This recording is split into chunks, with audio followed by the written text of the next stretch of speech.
জনপ্রিয় ছোট পর্দার ধারাবাহিক নাটক এটা আমাদের গল্প সফলভাবে শেষ হওয়ায় আয়োজিত হয়েছে জমকালো এক সাকসেস পার্টি। নাটকটির সমাপ্তি উপলক্ষে আয়োজিত এই অনুষ্ঠানে উপস্থিত ছিলেন অভিনয়শিল্পী, নির্মাতা ও সংশ্লিষ্ট কলাকুশলীরা।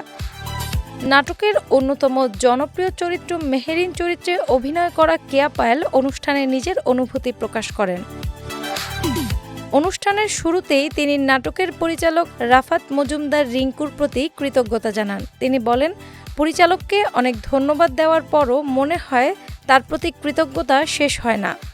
এমন একটি চরিত্র দেওয়ার জন্য তিনি নিজেকে ভাগ্যবান মনে করেন এবং এটিকে নিজের ক্যারিয়ারের অন্যতম স্মরণীয় কাজ হিসেবে উল্লেখ করেন।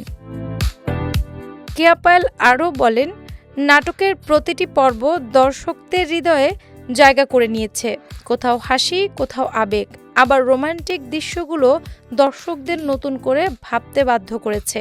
তার ভাষায়, যারা নতুন বিয়ে করেছেন তারাও এই নাটক দেখে কিছুটা হলেও রোমান্টিক অনুভূতিতে ভাসছেন, যা নাটকের বড় অর্জন। তিনি আরও জানান, শেষের কয়েকটি পর্ব দর্শকদের এতটাই আবেগপ্রবণ করেছে যে অনেকেই কান্নায় ভেঙে পড়েছেন। দর্শকদের এই ভালোবাসা ও প্রতিক্রিয়া তাদের পুরো টিমকে অনুপ্রাণিত করেছে। সহশিল্পী খায়রুল বাশার সম্পর্কে কেয়া পায়েল বলেন, দর্শক তাদের জুটিকে দারুণভাবে গ্রহণ করেছে, যা একজন শিল্পীর জন্য সবচেয়ে বড় প্রাপ্তি। তাদের অনস্ক্রিন রসায়ন দর্শকদের কাছে বিশেষভাবে জনপ্রিয়তা পেয়েছে। নাটকের শুটিং অভিজ্ঞতা স্মরণ করে তিনি বলেন, পুরো টিম যেন একটি পরিবারের মতো কাজ করেছে।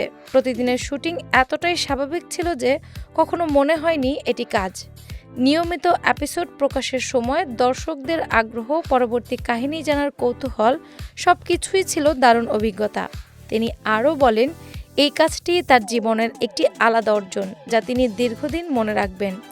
নাটকটি শেষ হলেও এর স্মৃতি ও দর্শকদের ভালোবাসা সবসময় তার মনে থাকবে। অনুষ্ঠানের পরিবেশ ছিল আবেগ, আনন্দ ও কৃতজ্ঞতায় ভরপুর। ডেস্ক রিপোর্ট, বাংলা বাজার পত্রিকা।